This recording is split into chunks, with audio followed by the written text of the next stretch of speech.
তো আসসালামু আলাইকুম বন্ধুরা। আর আজকে প্রচণ্ড পরিমাণে আমাদের এইদিকে পানি হচ্ছে। ওই জন্যে আজকে আর বেরোয়নি, ঘরে আছি। আর তোমাদের আমার রুমটা চেক আউট করাচ্ছে। চুলের অবস্থাটা আমার দেখতে পাচ্ছ কী অবস্থা হয়ে গেছে। মা ওইদিকে ডাকছে, যাই। ওদিক থেকে মা খাওয়া দাওয়ার কথা বললাম, বললাম এখন খাবো না, আমি এসে খাবো, ফোনটা আগে দিয়ে আসি জমজমে গিয়ে। আর এখানে চলে এসেছি, ফোনটা ওই যে আমাদের এখন খুলে রেখেছে মীর মশাই।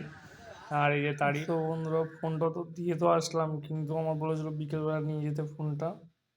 কিন্তু আমি বাড়ি এসে এতই ক্লান্ত হয়ে গেছি যে শুয়েছি, আর এখন বাজে 9টা, এখন উঠছি, মানে দুপুরবেলা শুয়েছি আর এখন উঠছি। ফোনটা আনতে যাবো কখন আমি? তো আজকের মতন এখানেই শেষ করছি। কালকে যাবো ফোন আনতে, কালকে তোমরা দেখতে হবে।